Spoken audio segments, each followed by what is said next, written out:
they see about this video, watch them, share them, like them, comment, and go to our YouTube channel, subscribe to our YouTube channel. I beg, I beg. As you watch this video, subscribe to our YouTube channel. I beg. Make our channel grow. I beg. My people, I beg, subscribe to our YouTube channel. Watch this video from the beginning to the end. It will help you a lot because of the bonga news I want to talk about concerning the release of Nnamdi Kanu and the killing of Christians in northern Nigeria.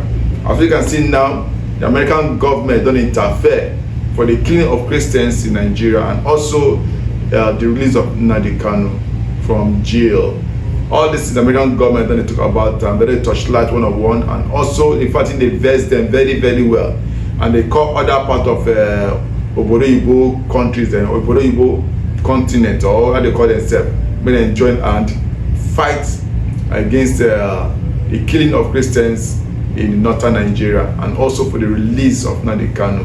So now good news for Nnamdi Kanu, because American people will soon release them from jail, and also now good news for the Eastern people, the good news for the Igbo brothers. Since they don't agree unite for the release of Nnamdi Kanu, America, Donald Trump done the touchlight strongly for its release, and also the stop of killing of Christians for northern Nigeria. In fact, the killing of northern Nigeria not too much for this country.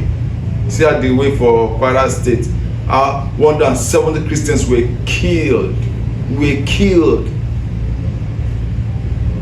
And we know they ask ourselves this question: where did they go? How they get the information? They go. Who give them that road when they pass? They carry back, they go.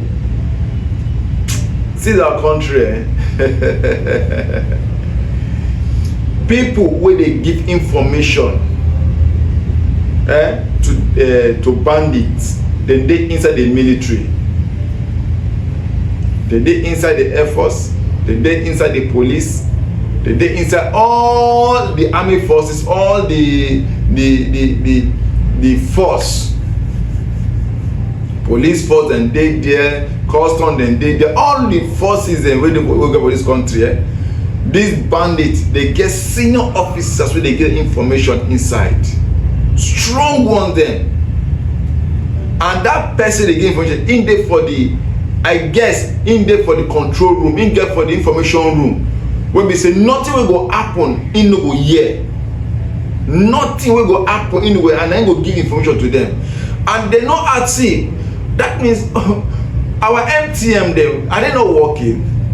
Our Glo network them, our Glo companies them. Sorry, our network companies them, Glo, MTN, Z, what they call them, say Airtel, all of them, it is all of them what they do for this country. Now, not they track the information to security agents them. Then they make calls. Are they not making calls? How they communicate? I think our security agencies are supposed to hold the network companies because they're not doing their job. Yes, because somebody will call, say, look, oh, these people they go so place. Information must pass. So that means if the Nigerian security agency are working with the communication companies, that means they know about the movement of these insurgencies there. They know the movement of all these Boko Haram, all these funny S-men, all the ISWAP, all these bandits. They know their movement there. They know their communication. No be here one girl for online where they carry money, they clean her nose. Immediately she clean money, she carry money, clean her nose, drown. EFCC go where she did, they arrest her. All these bandits when they post videos them, why they don't know where they did? Then they see them. Why they not go to go arrest them? See, this our country, too many things just this zigzag. Our country no balance at all. Nothing is working. I wish Nigeria well. I beg, make Nigeria better for all of us. I take God beg una. Anybody who dey for this country, I beg, who dey for better position, or any position you dey, make Nigeria better for all of us. My name is Little Rock. See you for the next video. I love you. Don't forget to subscribe to our YouTube channel. One love. And then you have a situation like in Nigeria, where more Christians have been killed there than anywhere else in the world. And you have a government in Nigeria that practices denial, a culture of denial. No, nothing to see here. They even hired DC. A big firm here in D.C. The First Lady was here. She was here this week, and in fact, they wanted to come on the program to talk about religious freedom. And I said, I'm not going to give them. I'll meet with them. I'm happy to meet with anybody. Same here. But I'm not going to give them a platform to cover up what they're doing in Nigeria. And that's just what it is, a massive cover-up. You know, I met with a big delegation that came in, and it went for almost 2 hours. And the Attorney General of Nigeria said that this Bishop Nnamdi, who I had at 2 of my hearings. Right. You were there. He testified right next to me. Right next to you. A wonderful man. He said, "Oh, he's a liar." And I said, "Whoa, stop that." You know, and then they always do the thing, well, my wife's a Christian, or I'm a Christian, and my husband, you know, it's like, don't tell me that. What is happening as churches are being firebombed, people are being killed in cold blood, you know, abductions, which is very, very big there in Nigeria, of Christians especially, but others, but especially Christians. And there's this assault on faith. The Nigerian armed forces are being offered help from Donald Trump. So difficult are they finding it to protect their own people from ISIS and its chapter there, Boko Haram. So the Nigerian military can be spared to go and attack their neighbor, but they can't keep peace and stop ISIS in their own country. What kind of president is that? Well, it's a good question. I mean, Tinubu has very long-standing ties in the United States. Max Blumenthal and David Hundeyin, who's the latter is a Nigerian journalist, very famous, did a brilliant piece on Tinubu in the Gray Zone. Everyone should read it, about Tinubu's ties to cocaine trafficking networks in Chicago in his earlier years. So this is the type of guy that we're dealing with, in bed with the CIA, in bed with all these drug narco trafficking units. But of course, the West backs up the real narco terrorists like Tinubu, who, as you point out, are ignoring, I would say, the assault on their sovereignty by Western-backed terrorists like Boko Haram. Also now, JNIM, another terrorist organization linked with Al-Qaeda, has also entered into Nigeria. They have been causing a lot of chaos in Mali, Burkina Faso, and Niger the past few years.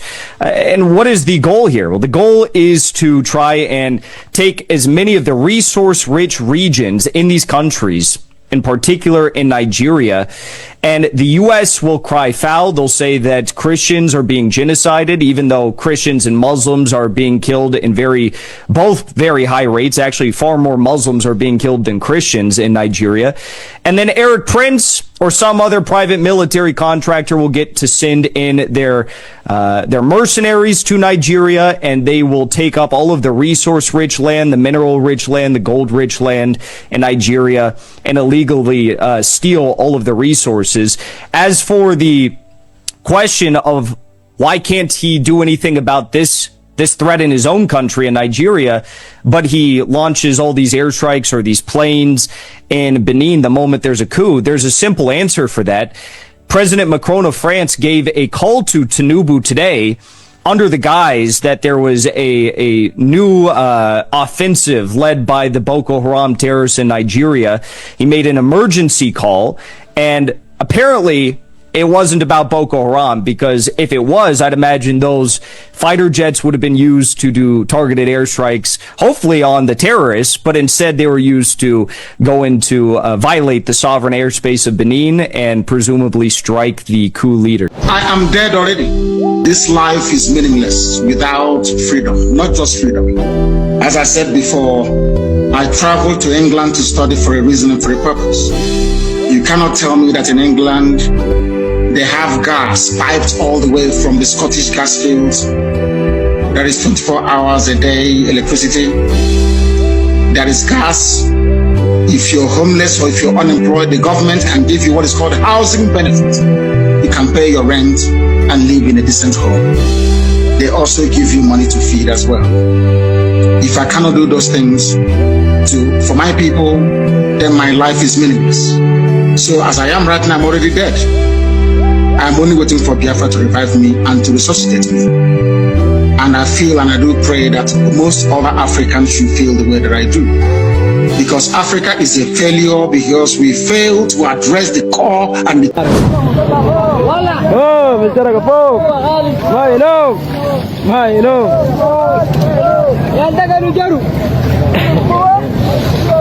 Bajir bas. Mahino. Juwale, salama juwale. Inshallah. Male, female, children, they kill almost everybody. They killed over 75 people in Woro yesterday. We buried almost 30 corpses today. Before our arrival, many were buried as well. They massacre everybody there. The killing is just devastating. Banditry is a national problem in Nigeria, but actually I cannot hear the reason why they entered Woro and killed that kind of number of people. A series of houses was set ablaze. Some of the houses are still burning.